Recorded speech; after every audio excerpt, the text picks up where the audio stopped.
quisiera que usted busque en su Biblia el Salmo 139. El Salmo 139.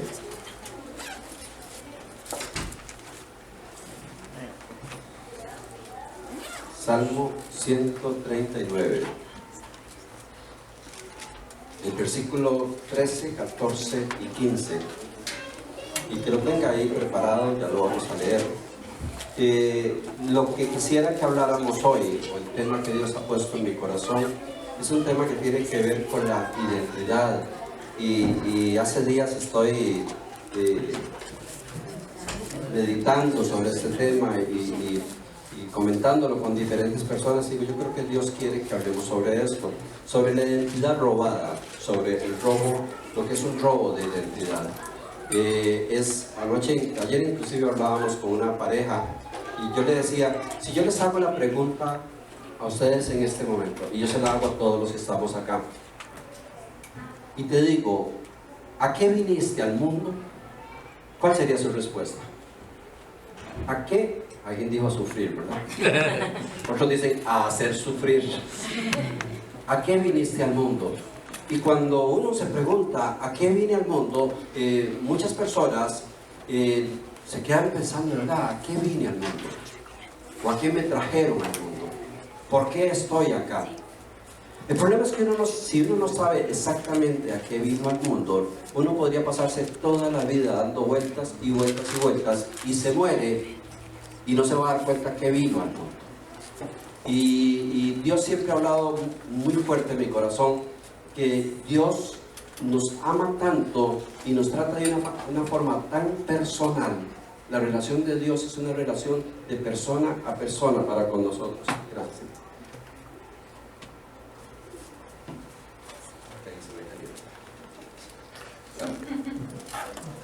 El otro día la puse en la parte del proyector y me la tomé, estaba hirviendo. Dios te hizo y Dios me hizo con un propósito divino. Dios no trabaja en serie. Dios no dice, bueno, voy a hacer unos 400,000 mexicanos y bajo una palanca y salen ahí en serie, ¿verdad? La palabra de Dios, y la vamos a ver, nos explica que Dios nos hace. Particularmente, Dios es un Dios tan grande, tan poderoso, tan omnisciente, omnipresente, que nosotros podemos tener una relación con Dios todo el mundo a la vez, y Dios nos escucha a cada uno, y dice la palabra de Dios que nos llama por nuestro nombre. O sea, la relación con Dios es una relación más cercana, más directa de lo que a veces creemos. A veces creemos de que Dios solo escucha a ciertas personas. No sé si alguna vez alguien le ha dicho, vea, a usted que Dios lo oye, dígale que tal cosa. Dios no necesita que usemos personas para enviarle mensajes. Porque Dios nos escucha personalmente a las 3 de la mañana, a las 3 de la tarde, a la hora que sea. Usted se levanta y abre los ojos y comienza a hablar con Dios, y usted puede hablar con Dios. Porque nosotros somos únicos, somos específicos para el Señor. Y esa identidad de hijos, de criaturas, es la que nos lleva a un significado. Entonces déjese esa pregunta para su propio corazón: ¿a qué habré venido yo a esta tierra? ¿A qué vine? Ya cuando más bien uno ya va cuesta abajo, ¿verdad? Uno va subiendo y llega a un punto y ya va de bajada. Todavía la pregunta se hace más grande. Wow, ya no me faltan muchos años. ¿Y a qué fue que vine yo acá? Ya no me faltan tantos años. O ya cumplí ciertas metas. Ya nos casamos, ya tuvimos hijos, logramos cosas. ¿Pero a qué vinimos a la tierra? Y dice el Salmo 139, en el verso 13, en adelante, dice: porque tú formaste mis entrañas, tú me hiciste en el vientre de mi madre. Te alabaré porque formidables, maravillosas son tus obras. Estoy maravillado y mi alma lo sabe muy bien. No fue encubierto de ti mi cuerpo. Bien, en lo oculto fui formado y entretejido en lo más profundo de la tierra. Mi embrión vieron tus ojos, y en tu libro estaban escritas todas aquellas que fueron luego formadas, sin faltar una de ellas. Ese es un salmo precioso donde nos habla que somos creación de Dios. Si bien Dios tiene mecanismos para reproducirnos, pero según la palabra de Dios, el día que usted y yo fuimos engendrados, fuimos hechos por la mano de Dios. Porque tú me formaste, tú formaste mis entrañas en el vientre de mi madre. O sea, lo que la ciencia hoy descubre, que es la unión de un espermatozoide con un óvulo, no es más ni menos que el mecanismo en el cual Dios comienza a elaborar un proyecto de vida. Y cuando Dios está haciendo una criatura, y si usted sigue leyendo este salmo, es una creación perfecta. Es una creación donde Dios está metiendo todo lo que necesita en esa criatura con un propósito. Nosotros nacemos y en ese laboratorio que Dios está trabajando, está poniendo todo nuestro ADN, está poniendo todo nuestro parte física, parte moral, parte emocional, parte espiritual, y está poniendo un gran proyecto. Y ahí es donde comienzas a tener dones y talentos. Y posiblemente Dios está creando una persona y dice: este va a ser un gran profesor, le voy a dotar de ciertas características para que enseñe. Este va a ser un médico, le voy a poner ciertas características que otro no tiene para que sea un gran médico. Este va a ser un gran cantante. Voy a fabricar en este momento una persona que va a alabar mi nombre, va a resonar por todo el mundo. Cuando Dios nos está haciendo, Él está entusiasmado elaborando un proyecto de vida. ¿Para qué? Para que funcione. Para que funcione más adelante. Pero en ese momento que Dios nos está haciendo, también viene la obra del enemigo. Lo vamos a ver en Juan 10:10.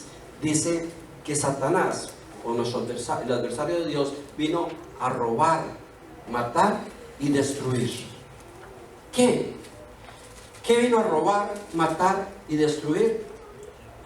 Pues la obra y el proyecto de Dios.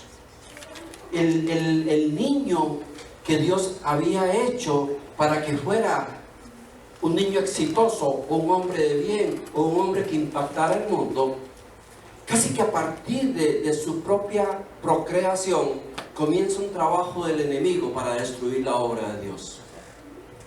Y cuántas historias, y a lo mejor algunos de nosotros no fuimos hasta agredidos antes de nacer. ¿Cuántos de nosotros no fuimos maldecidos antes de nacer? ¿Cuántos no nacimos en hogares pobres y miserables, que cuando la mamá se dio cuenta que estaba embarazada, lo que sintió fue un escalofrío y un miedo? Y ahora, ¿cómo le digo a mi esposo? Como que hubiera sido el Espíritu Santo quien la había visitado.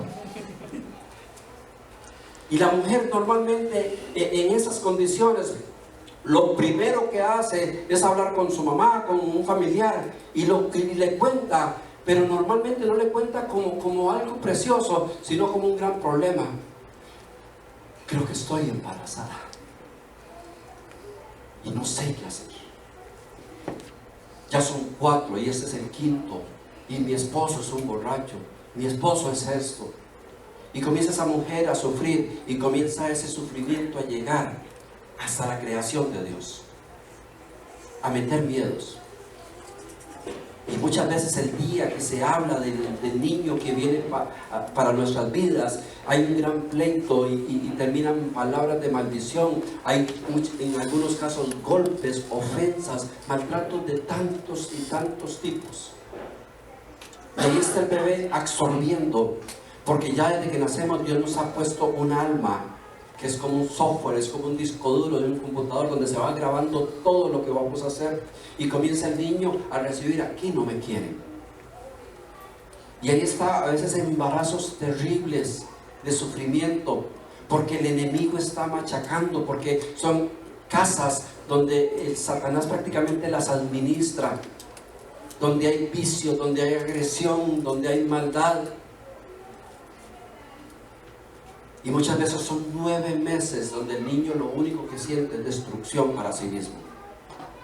Nosotros, por fe, más o menos nos cuentan lo que pasó en nuestra vida, pero nosotros no tenemos conciencia de lo que pudo pasar desde nuestra gestación. No sabemos lo que pasó. Porque ya después de, ¿qué va a haber? Ya viene. Y ya te pintan un cuarto celeste y te ponen ahí al Winnie Pooh y a un montón de muñecos y te hacen un baby shower y de todo. Pero ya para qué, ya el niño está herido. Ya uno viene y uno piensa que lo quieren, pero algo dentro de uno dice, no soy aceptado en este lugar.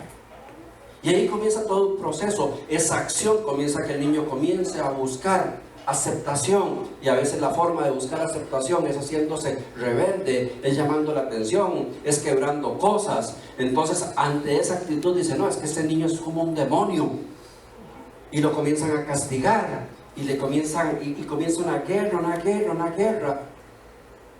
Y ya cuando el niño entra a la adolescencia, los papás no saben ni qué hacer. Y dices, es que yo no sé qué le pasó, porque somos de flaca memoria. Pero no nos acordamos que sobre esa creación de Dios, sobre ese propósito de Dios, hubo todo un proceso de destrucción desde que nació y tal vez hasta los 12, 15 años. Y ya después es muy fácil agarrar al adolescente y se lo traen al pastor. Pastor, voy a ver qué hace con eso, porque no lo soporto. Ore por él, sáquenle los demonios. Y comienza todo el proceso y no nos damos cuenta que eso, problema, no es más ni menos que un gran proyecto de Dios, donde Satanás metió la mano y despedazó, utilizando a sus personas más cercanas, para que ese niño no llegara a ser lo que tenía que ser. La palabra de Dios nos cuenta una historia muy linda que está en 2 de Samuel 4:4, y es sobre un hombre que se le denomina Mefiboset o Mefiboset. Leo para ustedes 2 de Samuel 4:4. Y Jonatán, hijo de Saúl, tenía un hijo lisiado de sus pies.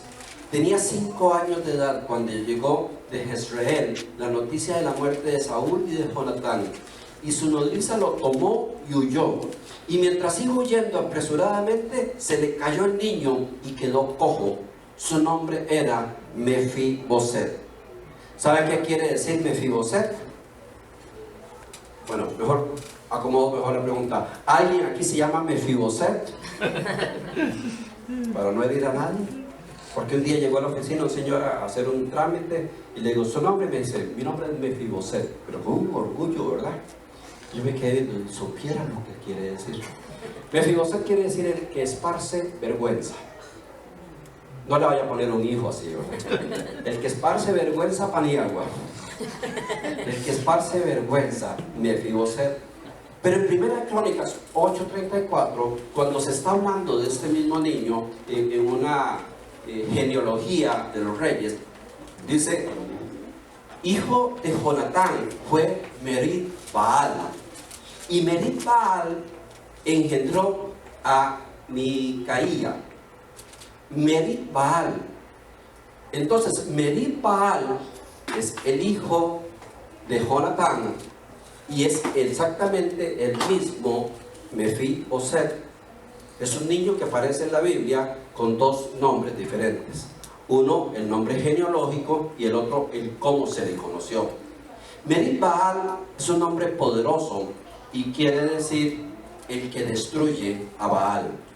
En ese tiempo Baal representaba el enemigo de Dios, representaba la idolatría, representaba todo lo malo. Entonces a este niño, conocido después como Mefiboset, cuando está pequeñito, sus padres le ponen Merid Baal, porque venía un propósito de Dios, que ese niño iba a ser un gran hombre de Dios, un rey poderoso que iba a destruir todo lo que habían hecho los enemigos de Dios. Este niño tenía sangre azul, porque Merid Baal era el nieto del rey de Israel, del primer rey de Israel llamado Saúl. Entonces el niño ya nació proyectado a llegar a ser rey de Israel. ¿Van llevándome la historia? Porque sé que se confunde un poquito. Estamos hablando simplemente de Merid Baal, hijo de Jonatán, nieto del rey. Y Merid Baal comienza y nace dentro del palacio, o sea, dentro de lo que se estaba organizando como el reinado de Israel, y se le comienza a preparar. Hay todo un plan de vida para él, para que llegue a ser futuro rey de Israel. Pero en ese tiempo se da una fuerte revuelta, y parte de lo que está pasando, cae el reinado de su abuelo, y Dios comienza a levantar a David para que reine, y matan al rey Saúl, pero también matan a su padre Jonatán. En esos tiempos las leyes eran que cuando se derrocaba un rey había que matar a toda la familia. Tenías porque si usted dejaba algún heredero ahí, años después ese heredero se iba a levantar contra tu reino. Entonces, si se mataba al rey, cualquier persona que tuviera un ligamen sanguíneo con el rey, había que matarlo. Entonces, la palabra de Dios nos dice que cuando llegó la noticia, había una mujer que cuidaba a este niño, Merit-Baal, a este gran hombre de Dios. Y dice, cuando llegó la noticia, ella lo tomó en sus brazos y salió huyendo para salvarlo, para que no lo mataran. Cuando iba corriendo, iba desesperada, dice que tropezó y el niño cayó y se lesionó de por vida. Quedó cojo, tullido, dice la Biblia, cojo, tullido de ambos pies. O sea, como que de un momento a otro, a este niño le cambió todo su proyecto de vida.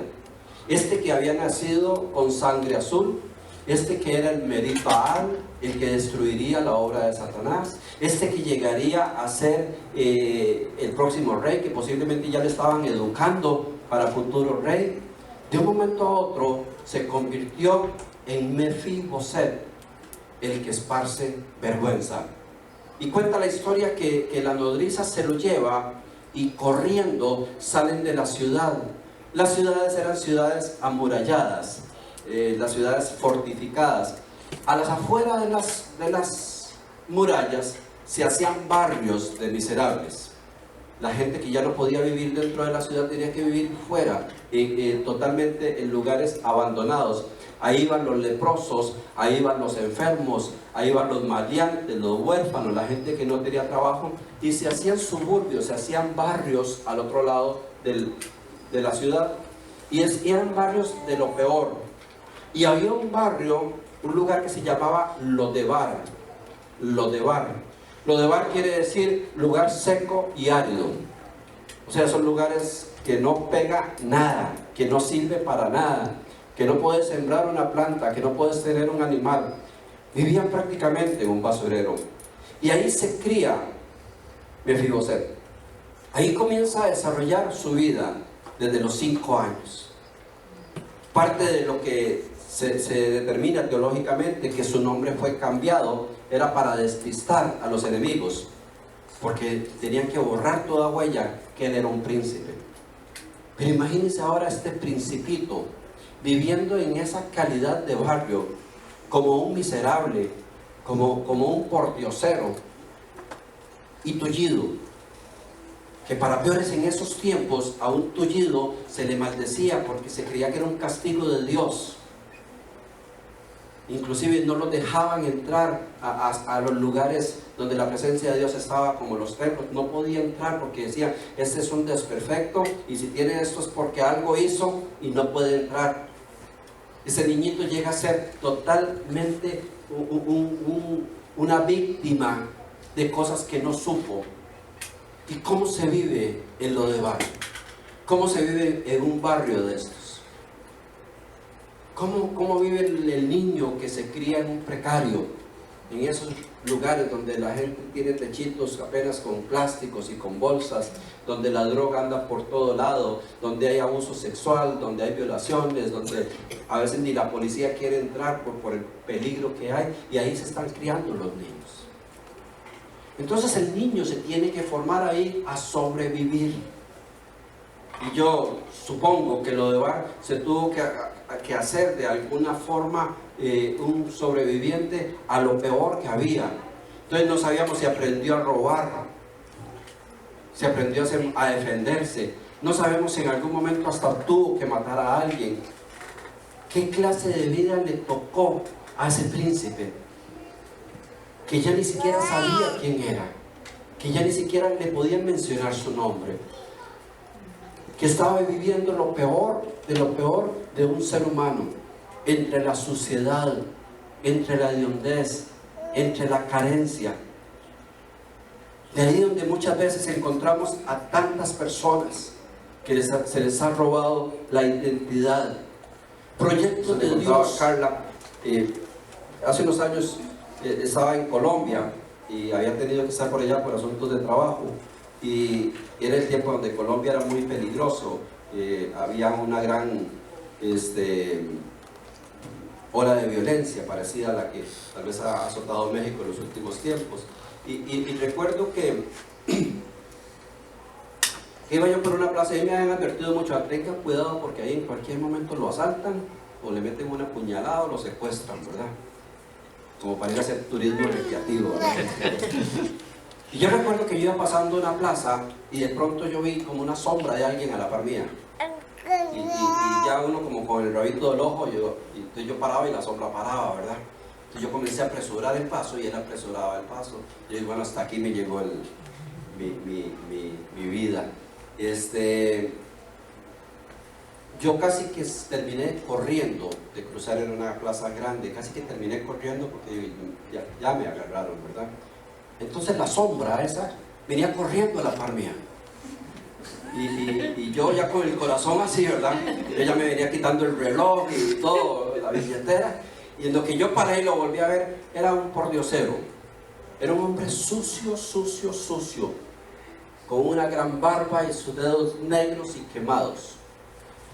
Y recuerdo que este hombre nada más se me quedó viendo y me presentó una hoja de dibujo y me había retratado.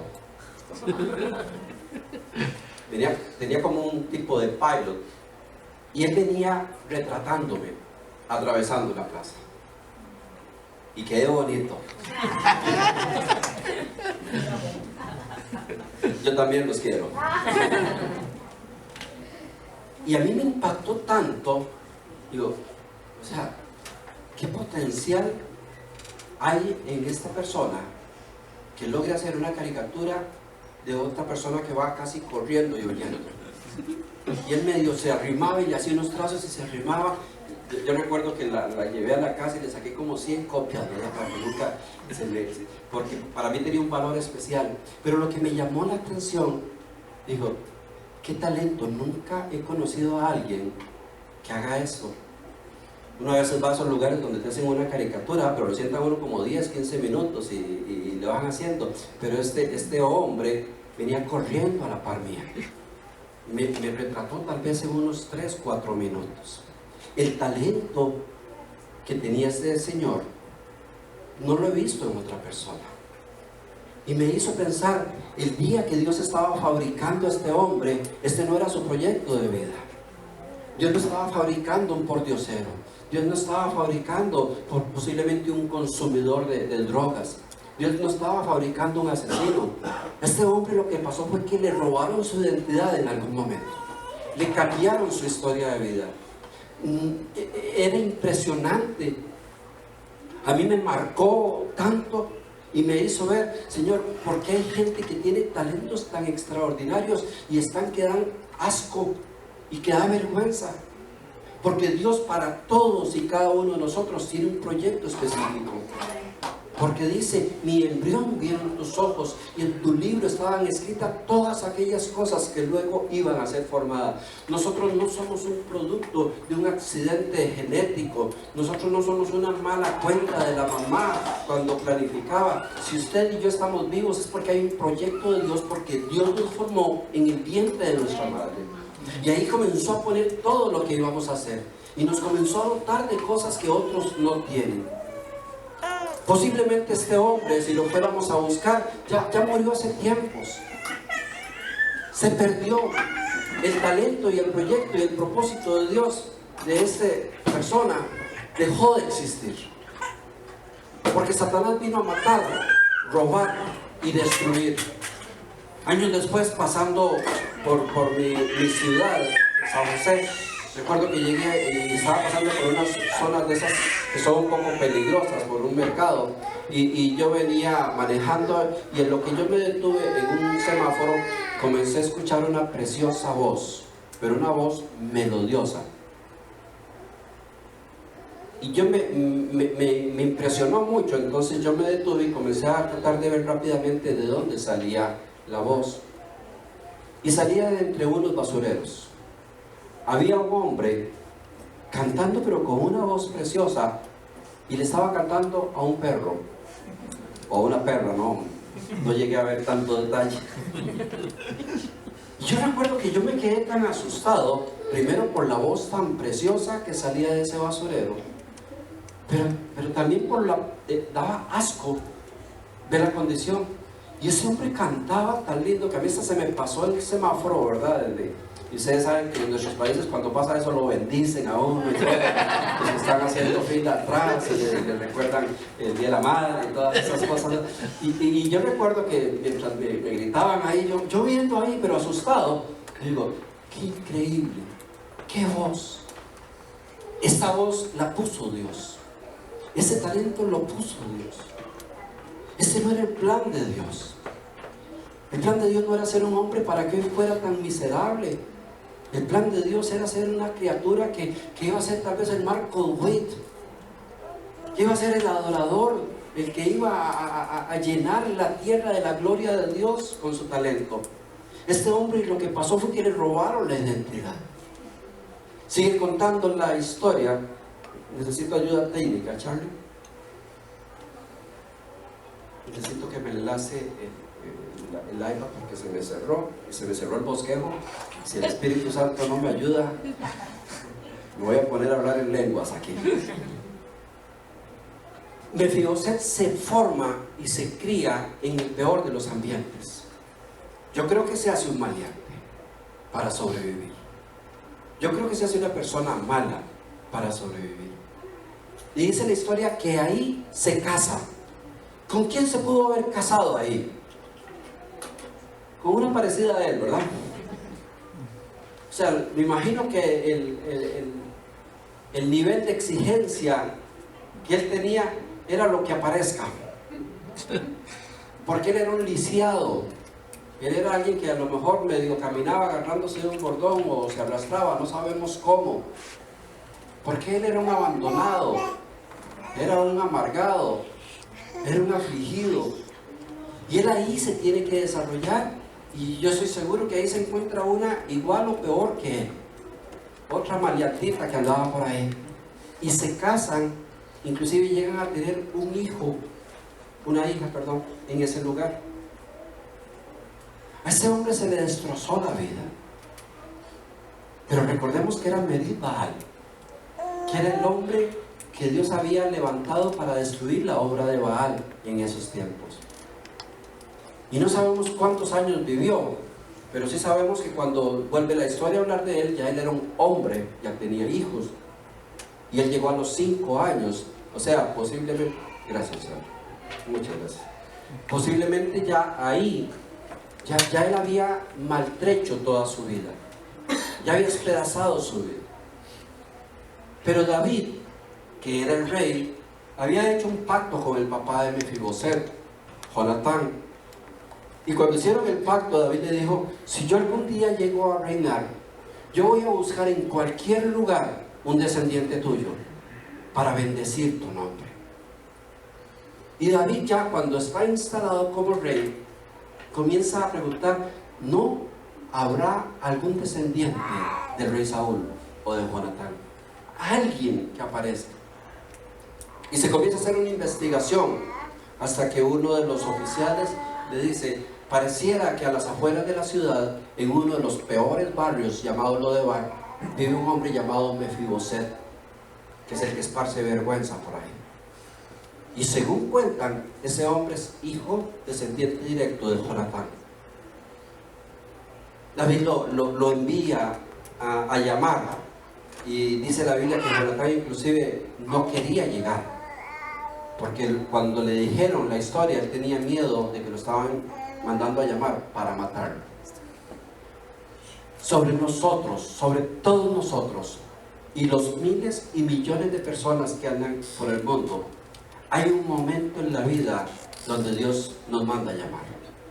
A todos. Al que le ha ido peor. De alguna forma, el Señor se va a preocupar para que su mensaje llegue a esa persona y decirle, vea, Dios te estaba buscando. Usted no es lo que usted cree que es. Dios no te trajo a este mundo a sufrir. Dios no te trajo a este mundo a hacer maldades. Dios te trajo a este mundo porque tenía un plan y un proyecto. Dice que cuando, y yo me imagino que cuando va entrando Mefiboset a ese lugar, lo bañan, lo arreglan un poquito, se iba a presentar ante el rey. Y a lo mejor él viene entrando a ese sitio y comienza a sentir algo como que se le revuelve. Y a lo mejor decía, qué raro, este lugar se me hace familiar. Qué extraño. A mí me parece como que yo en algún momento estoy aquí. Yo siento que esto es lo mío. Ya su memoria posiblemente estaba atrofiada de tanto sufrimiento, de todas las desgracias, de todas las mentiras que le habían puesto, pero su sangre real se activa en ese momento.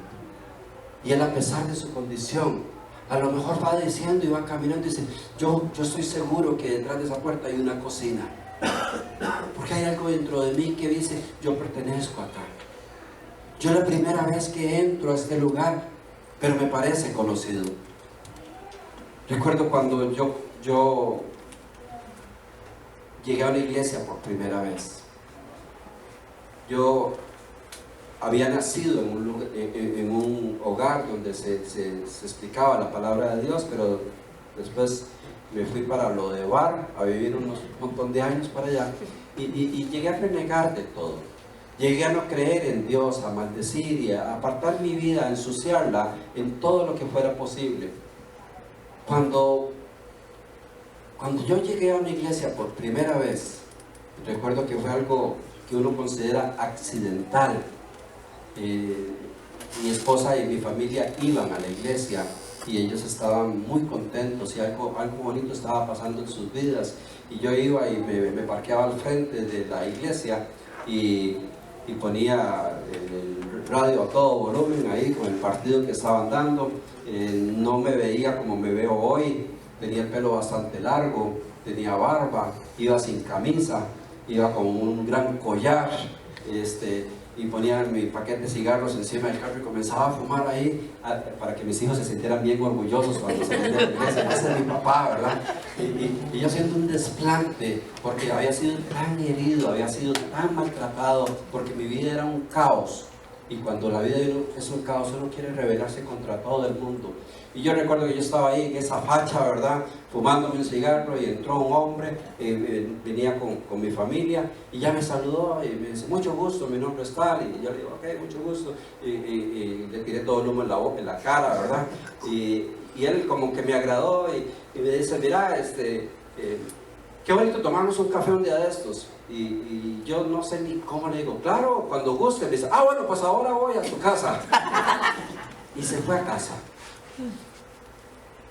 Quedaron de llegar a las 2 de la tarde y yo le dije a mi esposa, le digo, él no tenía pelo, y le digo, cuidado me deja solo con ese pelón. Cuidado me deja con ese hombre porque yo sé a lo que vienen a lavarme el cerebro, vienen a meterme la religión y de todo. Y yo dije, ¿en qué momento le dije yo a este pelón que viniera a la casa? Y yo estaba con eso, y yo sé que todo lo tienen fríamente calculado. Pues a las 2 de la tarde llegó la pareja, y el hombre se sentó a hablar conmigo, y comenzó a hablarme de fútbol, y comenzó a hablarme de... Entonces ya se me quitó un poquito el miedo, y me comenzó a hablar no tan religiosamente, sino que me decía con palabras más comunes. Yo, me está cayendo bien el pelón, y yo comencé a interactuar con él, y parte de lo que pasaba era que cuando él hablaba cosas resonaban en mi corazón. Y yo recuerdo que en algún momento cuando se citó algo de Dios, yo le dije, vean, no pierda su tiempo porque yo no creo en Dios. Y el hombre con mucha sabiduría me dice, eso, no se preocupe por eso, Dios sí cree en usted. Y siguió hablando, ni me dio otra. Yo con ganas de pelear y el hombre, bueno, reza, no se preocupe, no crea. Pero algo de lo que pasaba en esa conversación mientras hablábamos es que dentro de mí, yo decía, qué raro, algo de lo que está hablando se me hace familiar. Algo de lo que está pasando en este lugar me pareciera que es lo que yo soy realmente. Era como ese Mefiboset entrando a palacio a decir, yo no sé qué pasó, pero a mí me parece que yo soy de aquí. A mí me parece que yo conozco este lugar. Y yo me quedé ya un rato tan emocionado hablando con esta persona y obviamente ya Mayra se había ido con la señora y nos dejaron solos, todo estaba fríamente calculado, y este hombre me hablaba y yo decía, de lo que este hombre me está hablando, aunque yo le contestaba de mala manera o burlándome de lo que él me estaba diciendo, pero lo que me está diciendo me activa algo de lo que está diciendo es cierto. El día que te comenzaron a hablar de Dios seriamente, algo pasó en tu vida que te decían, yo no sé, yo no creo mucho en eso, yo no soy religioso, pero hay algo como que dentro de mí que me gusta, que me parece que es cierto. Y recuerdo que ya cuando nos despedimos, el hombre se iba a montar en su carro y me dice, mira, ¿por qué no nos acompañas un día a la iglesia? Y meterme a mí en la iglesia era como bien difícil, ¿verdad? Y yo le digo, claro que sí. ¿Qué dije? Claro que sí. Y me dice, ¿por qué no vamos hoy? Pues sí. Y yo por dentro decía, qué bruto yo. ¿Cómo voy a ir a una iglesia si yo soy ateo? Si yo tengo hasta cierto prestigio en mi trabajo, de que yo agarraba a los evangélicos y los destrozaba, burlándome de ellos y maltratándolos. ¿Y cómo voy a entrar yo con eso? Y el hombre me dice, vamos. Y ya yo me metí, yo digo, ¿qué le echaron al café? ¿Qué me está pasando? Pero es que hay algo dentro de ti que te está conectando con tu propia naturaleza. El día que Dios tiró la cuerda para pescarte, ese anzuelo tenía algo que usted decía, esto es mío. Yo no podía explicarlo. Yo aborrecía las iglesias, aborrecía Dios, aborrecía todo lo que tuviera que ver con una relación con Dios, pero algo dentro de mí me decía, esto es lo tuyo. Yo recuerdo que ya al final nos fuimos para la iglesia y yo dije, bueno, ni modo. Digo, Mayra, nos sentamos al puro final, llegamos calladitos y apenas termina salimos corriendo para que nadie me dé la mano. Y yo creo que yo hice una oración de ateo. Y lo que yo venía entrando a la iglesia, yo creo que yo oré y le dije, Señor, que no me encuentre ningún conocido ahí. Que no me vaya a encontrar a alguien que me conozca. Ya que me embarqué. Y recuerdo que yo venía entrando apenas cruzando la puerta cuando un hombre grandote pegó un grito y dice, ¡Fernandito! Y yo hasta que me hice pequeñito, ¿verdad? Y me dio un gran abrazo. ¡Gloria a Dios! ¡Qué alegría verte! Y yo quería que me enterraran ahí mismo. Y medio me agarraron allá contado, ¿verdad? Del saludo, y nos agarraron de la mano y nos sentaron en la primera silla. Y yo decía, ¿en qué momento me metí? Esa iglesia grababan los servicios y los pasaba después, y cada vez que yo veía donde venía la cámara, yo me metía así, Dios guarde salir por tele. Y es que estaba de primerito. Y yo viendo, y en mi lucha, yo decía, qué manada de locos, qué payasos. Unas viejas llorando, otros brincando, otros cantando. Y yo hasta, qué vergüenza. No les dará vergüenza. Están locos. Pura payasada. Puro emocionalismo. Y yo justificable, decía, ¿cómo hace este? ¿Cómo hace este? Y en eso me pasé todo el rato, viendo a todos los que estaban cerca de mí. A mí me pasaba algo curioso, que a pesar de todo eso, mi corazón estaba acelerado. Algo dentro de mí decía, vea, déjese de cosas, pero estás contento. Déjese de excusas. Estás feliz por dentro, porque llegaste a casa, porque llegaste a palacio, porque el día que Dios te diseñó, estaba diseñando un siervo de Dios. El día que Dios comenzó a fabricarte en el vientre de tu madre, estaba escrito todo lo que ibas a hacer a futuro. Había un proyecto enorme de Dios. Y a pesar de que viviste lo de barro, a pesar de que pasaste las peores cosas que te podían haber pasado, a pesar de que renegaste, y a pesar de que hoy llegas como un lisiado, como un enfermo a este lugar, el proyecto de Dios para tu vida está intacto. Fue tan impresionante lo que pasó ese día, que yo medio volví a ver las paredes y yo decía, Yo pertenezco a esto. Yo no sé cómo me cara voy a ver a mis amigos, no sé cómo va a cambiar mi vida, pero no entiendo qué pasó, pero aquí algo sucedió. Aquí hay algo fuera de órbita. El día que Dios te llama, el día que Dios te trae, algo dentro de ti se activa enormemente. Por eso cuando usted le hable de Dios o invite a alguien a la iglesia y te den esas respuestas horribles que a veces da la gente, no se preocupe por eso, porque muchas veces estamos hablando con Mefiboset, pero adentro está Meribbaal. Muchas veces la persona que hasta te insulta o se burla o te dice algo feo de tu fe, por dentro tiene un proyecto de Dios y algo comienza a moverse dentro de esa persona y dice, tiene razón, es cierto, yo pertenezco a eso. Nosotros tenemos que darle oportunidad a Dios. Y vuelvo a leer el versículo para terminar. Dice, el ladrón solo viene para robar, matar y destruir. Pero hablando de Jesús dice, y yo he venido para que tengan vida y para que la tengan en abundancia. Y cuando la palabra de Dios nos está hablando de vida en abundancia, nos está hablando de calidad de vida. Vida en abundancia no es acumulación de años. Porque hay personas que entre más años pasan, más desgracia es su vida. No nos ofreció Dios llegar a los 100 años o a los 120. Nos prometió calidad de vida. Que si cumple 50 y se hizo el plan para el cual viniste a la tierra, se hizo y punto. Y gloria a Dios, lo disfrutaste los 50 años. Que si te lleva el Señor a los 40, disfrutaste los 40 años. Hiciste lo que tenías que hacer. Nunca nos vamos a sentir mejor nosotros en nuestra plenitud que cuando sabemos que estamos haciendo lo que Dios quiere que hagamos. Podemos tener sueños, podemos tener grandes proyectos, pero de un momento a otro comenzamos a hacer lo que Dios nos puso a hacer y comenzamos a encontrar la razón de vida.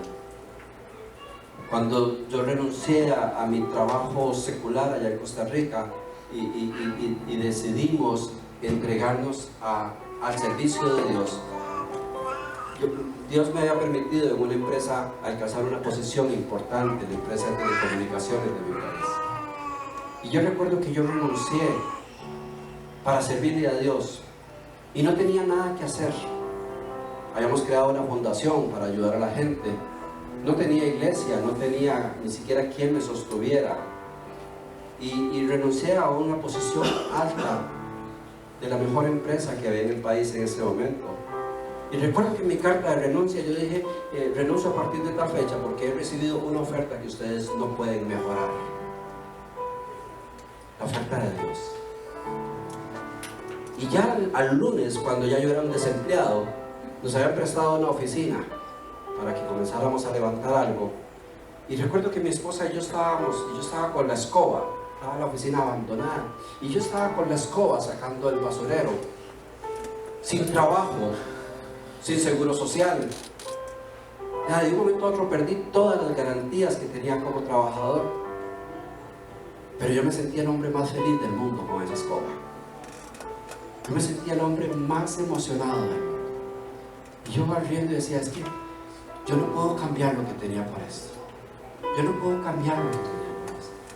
Cuando encuentras la razón de ser en tu vida, ya usted la mira con ojos diferentes. Ya no estás pensando en riquezas, ya no estás pensando en gloria ni en fama. Pero hay algo en tu corazón que dice, wow, si me permiten hacer eso, estoy feliz. Si me permiten, aunque sea arreglar las sillas de la iglesia, si me permiten, aunque sea comenzar a servir en la parte más humilde, si puedo hacer algo por alguien, si puedo visitar a un enfermo, vea, no sería más feliz. Porque cuando encuentras el diseño original de Dios, entras en comunión directa con el propósito de Dios y encontramos el propósito de Dios en nuestras vidas. Por eso es que Dios nos llama a cosas grandes. Mefiboset tenía un problema que vamos a hablar la próxima semana cuando termine este tema, y nada más quiero decirles, pero Mefiboset se inclinó y dijo, ¿por qué se fija su majestad en este siervo suyo? si soy como un perro muerto? Tenía la autoestima tan baja que se denominó un perro muerto, el príncipe. Y muchos de nosotros no asumimos el regalo que Dios nos está dando porque nos sentimos inmerecedores. No, es que si supieran lo que yo he hecho, si supieran de dónde vengo, si supieran lo que hice. Y nosotros mismos nos bloqueamos y no queremos entrar a palacio. Entonces ella dijo, no se preocupe, porque a partir de hoy usted tendrá un lugar en la mesa del rey y todos los días comerás conmigo. Todos los días. Ese pordiosero, ese lisiado, ese que tenía que vivir en lo peor, de un momento a otro está en la mesa del rey, con todos los honores de un descendiente del rey. El Señor nos llama a que nos sentemos en lugares